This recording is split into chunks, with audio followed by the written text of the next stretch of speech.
এইভাবে একবার কচু এনে, মান কচু, বড় বড় মাছ এনে, সেটা রুই বা কাতলা যে কোনো, আর বড়ি দিয়ে এবার ঝোল বানিয়ে খেয়ে দেখো, আহা, এক টুকরো লেবু দিয়ে দুপুর একদম জমে যাবে। নমস্কার বন্ধুরা, আমার চ্যানেলে তোমাদের সবাইকে স্বাগত জানাই। আজকে আমার হাতে কি বলতো, কাতলা মাছ। এই দেখো মাথা সহ। কেন বলতো, আমার ওপাটায় যে বসে আছে না, সে মাথা খুব ভালোবাসে, সে আমার মেয়ে। বলতাম না যে ও একমাত্র বাড়িতে সবাই মাথা খায়, আর ইলিশ মাছের মাথা ছাড়া আমরা কেউ খাই না। এই যে মাথা খাওয়ার লোক চলে এসছে। আজকে কাতলা মাছটা করবো কচু দিয়ে। এটা হলো মান কচু, অপূর্ব স্বাদে। এই রেসিপিগুলো করার সময় আমার শাশুড়ির কথা খুব মনে পড়ে। আনছি, মা এটা কি দিয়ে কর, বলে এরকম বড় মাছ দিয়ে, এরকম মান কচু দিয়ে আর বড়ি দিয়ে। আজকে সেই রেসিপিটা আজকে তোমাদের সঙ্গে শেয়ার করবো। এই যে ডালের বড়ি, মান কচু আর মাছ। সবসময় বড় মাছ আনলে একটু কচু হলে ভালো হতো, এরকম বলতো। তো চলো শুরু করা যায়। এই যে কচুটাকে এখানে কেটে নেব বটির মধ্যে। কিভাবে কাটছি দেখাচ্ছি। আর আমাদের পাশে বলেছিলাম না দুর্গা মন্দির আছে, আজকে দুর্গাষ্টমী আছে। মানে প্রত্যেক মাসে একটা করে অষ্টমী পড়ে, সেই অষ্টমীতে একটু বড় করে পুজো হয়। তো সেই আওয়াজটা আসছে, কিছু মনে করো না কিন্তু। তো কচুটাকে ছাড়িয়ে নিই প্রথমে। আমার বাড়ির সামনে দিয়ে একটা দাদু যায়, সেই দাদুর থেকে নিয়েছি। গ্যারেন্টির সঙ্গে কচু দেয়, বলছে খেয়ে দেখো। সত্যি কথা, উনি যে কচুগুলো দেন না, মানে একদম গলা লাগে না। মান কচু কি বলতো, একটু যদি শুকনো জায়গার হয় একদম গলা লাগে না, আর যদি জোলো জায়গা হয় না তাহলে আবার অসুবিধা। কচু খাবো। আবার একজন আমার এক জেঠু ছিলেন, এখনো মারা গেছেন, আমার কথা মনে পড়লে হাসি পায়। বলে আমার মাকে বলতো, করলেনি কচু খাবো গলা লাগবে না, সে আবার কিরম কচু খেলাম। আর কি হাসি। বলে কি বলছেন দাদা? বলে হ্যাঁ, লতি খাবো গলা লাগবে, কচু খাবো গলা লাগবে। এমন অবস্থা, আর কিছু বলার নেই। অনেক ধরনের মানুষ হয়। এরকম মোটা মোটা করে কাটবে। দেখো, সাধারণত আমরা কি করি, মাছের ঝোলে আলু লম্বা লম্বা অথবা ডুমো ডুমো দিই, তো এটা হবে এরকম। দেখো, ঠিক এই জন্যই দেখিয়ে দিলাম। এরকম একটা শেপে কাটবে। সেম ভাবে সব কটা কেটে নি। বেশি মোটাও না, বেশি পাতলাও না, এরকম দেখতে হবে কচুগুলো। উনুন ধরানো হয়ে গেছে, কড়াই বসিয়ে দিয়েছি। প্রথমে বড়িটাকে ভেজে নেব, তার জন্য দিয়ে দিচ্ছি তেল। বড়িটাকে একদম লাল করে ভাজতে হবে। এখানে বিউলির ডালের বড়ি আছে, তোমরা চাইলে অন্য ডালের বড়ি, মানে মুসুর ডাল, তারপরে অন্যান্য ডাল হয় না, মটর ডালের বড়ি, যে কোনো বড়ি দিয়ে করো, তবে বড়িটা দিতে হবে। বেশ কয়েকটা বড়ি ভালো করে ভেজে নেব। দেখো, বড়িটাকে পুরো লাল করে ভেজে নিয়েছি। এবার বড়িগুলোকে তুলে নেবো। পুরো এরকম লাল করেই ভাজতে হবে। এবার ওই মাছগুলোকে একটু লবণ হলুদ মাখিয়ে নিই। দেখো, আমার ছেলে তো লবণ হলুদ মাখালেই বলে গায়ে হলুদ দিচ্ছ মা। এমন ফাজিল। ভালোই হলো, আমি ভালো ভালো রেসিপি শিখে যাব। এবার ভালো করে একদম মাখিয়ে নিতে হবে। দেখেছো কত বড় মাছের সাইজ? কাতলা মাছটা অনেক বড়। দেখো, তেলটা গরম হয়ে গেছে। এবার এক এক করে মাছগুলোকে কড়া করে ভেজে নেব।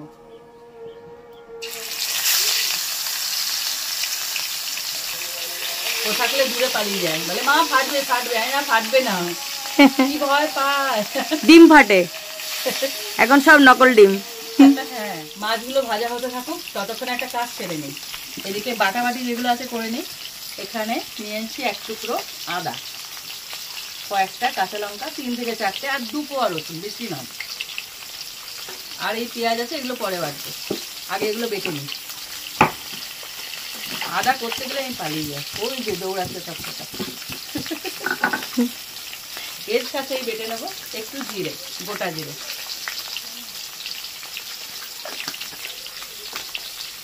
ভালো, আমি ভালো ভালো রেসিপি শিখে যাচ্ছি, বসে বসে লাইভ দেখছি। হ্যাঁ,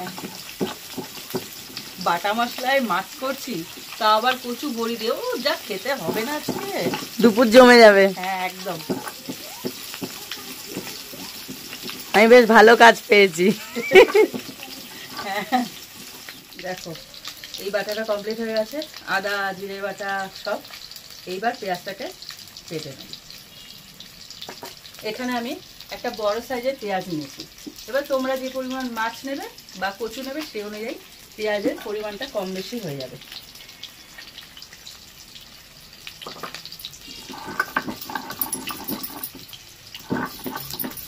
কড়া করে ভেজে নিয়েছি। এবার এগুলোকে তুলে নেবো। এরকম গরম গরম মাছ ভাজা ডাল ভাত দিয়ে কি ভালো লাগে না বলো? আমার তো খুব ভালো লাগে। তার সাথে গন্ধরাজ লেবু। ওই যে আমাদের তো সবাই লেবু প্রিয়, তোমরা এতদিনে জেনে গেছো। লেবু ছাড়া চলবে না। দেখো সমস্ত মাছ ভাজা হয়ে গেছে, একদম সব কমপ্লিট। এবার এর মধ্যে কচুগুলোকে প্রথমে দিয়ে দেবো মাছের তেলের মধ্যে। কোনো সিদ্ধ করে নেবে না, একদম ডাইরেক্ট, মানে কাঁচা কেটে ধুয়ে ব্যাস তেলে। ভালো জায়গায় যদি কচু হয় না, একদম গলে যাবে সুন্দরভাবে মাখনের মতন। কচুটাকে আগে একটু ভেজে নেব, পুরো আলু যেমন মাছের তেলে দিয়ে ভাজে না, সেম। দেখো কচুটা একটু ভেজে নিয়েছি ভালো করে। এইবার ওপর থেকে যে ফোড়নটা, সেটা আগে দেবো না, তাহলে পুড়ে যাবে। তো কচুটা আগে ভেজে নিলাম। এবারে এর ফ্লেভারটা থেকে যাবে, দিয়ে দিলাম 5 ফোড়ন। এইবার ফোড়নটাকে ভেজে নেবো কচুর সাথে, বুঝেছো? এই ফ্লেভারটা চাই এই রেসিপিতে, তার জন্য প্রথমে দিলে না পুড়ে যেতে পারে, তার জন্য পরে দিলাম। এবারে যখন ভাজবে না তোমরা 5 ফোড়নের যে ফ্লেভারটা পুরোপুরি পাবে, খুব সুন্দর লাগে। একটুখানি নাড়াচাড়া করলাম, হয়ে গেল ভাজা। এইবার এর মধ্যে দিয়ে দিচ্ছি পেঁয়াজ বাটাটা, আদা রসুন কাঁচা লঙ্কা বাটা। সে বাটা মশলায় করছি, যা হবে না খেতে। এবার এটাকে একটু কষিয়ে নেব। দেখো মশলাগুলোকে কিছুক্ষণ কষিয়ে নিলাম। এইবার দিয়ে দিচ্ছি একটা গোটা টমেটো কুচি করা।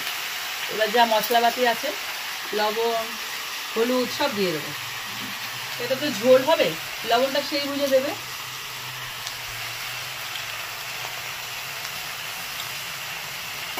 দিয়ে দিচ্ছি হলুদ গুঁড়ো,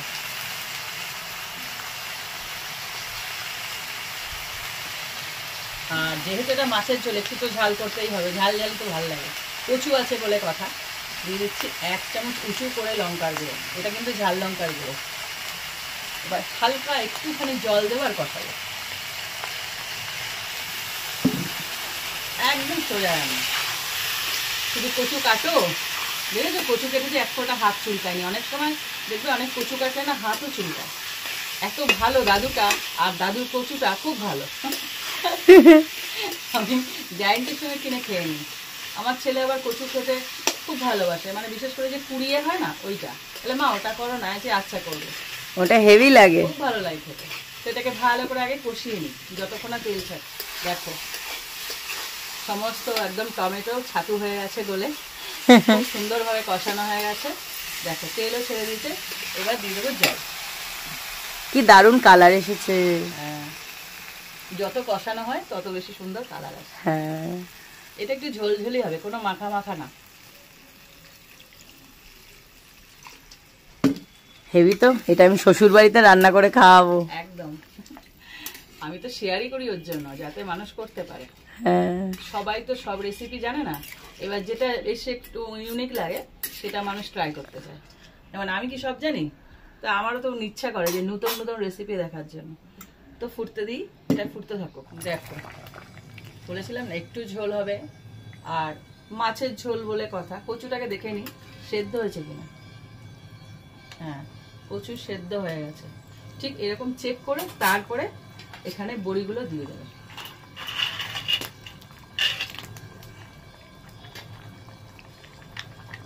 বড়িগুলো একটু ঝোল টানবে, সেই আন্দাজে জলটা, ওই জন্য বারবার বলেছি দিতে হবে। সমস্ত কিছু দেওয়ার পরেও যেন একটু ঝোল থাকে পাতে, যেন একটা মাছ 2-3টে কচু একটু ঝোল পড়ে। এইবার দিয়ে দেবো মাছটাকে।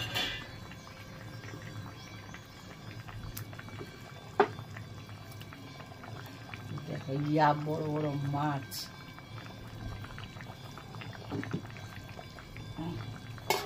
বাঙালি মাছ দেখলে ব্যাস আর কিছু লাগে না। মাছটা দিয়ে 3 থেকে 4 মিনিট আমি ফোটাবো, ব্যাস। ঝোল খেয়ে বড়িগুলো দেখো একদম টুপে টুপে গেছে, কিন্তু ভাঙবে না, বলেছি না। আমার বড়ি কোনোদিন ভাঙে না। কেন বলো তো? ডিপ একদম মানে ডিপ ফ্রাই করি তো, একদম পুরো লাল করে ভেজে নিই। দেখবে খেয়াল করে কাঁচা বড়ি না ভেঙে যায়, কিন্তু সুন্দর করে ভাজা বড়ি কখনো ভাঙে না। কি সুন্দর লাগছে দেখতে দেখো। আর কচুগুলো একদম সুস্বাদু, মানে সেই মাখনের মতন গলে গেছে। তো রেসিপিটা এখানেই শেষ করলাম। তোমরা কিন্তু এই রেসিপিটা একবার হলেও ট্রাই করো। কাতলা মাছ অথবা রুই মাছও নিতে পারো। বা এখানে আর একটা মাছ চলে, সেটা আমি খেয়েছি, সেটা হলো শোল মাছ কচু দিয়ে। মুখে জল ভরে যাচ্ছে একদম। এরকম মাখা, মানে মাখা মাখা নয়, দেখো এইটুকু ঝোল তো থাকবেই। 3-4টে কচু নেবে, 1 পিস মাছ দেবে, 2-3টে বড়ি দেবে, আর একটু ঝোল দেবে। খেয়ে ট্রাই আমাকে বলো কেমন লাগলো। আশা করি ভীষণ ভালো রেসপন্স পাবো। এটা কিন্তু শেয়ার করবে, একদম ইউনিক রেসিপি। আর ভালো লাগলে লাইক দিয়ে দেবে। আর এরকম আরো রেসিপি পেতে আমার চ্যানেলটা সাবস্ক্রাইব করে দেবে। তো আজকের মতন টাটা। টাটা।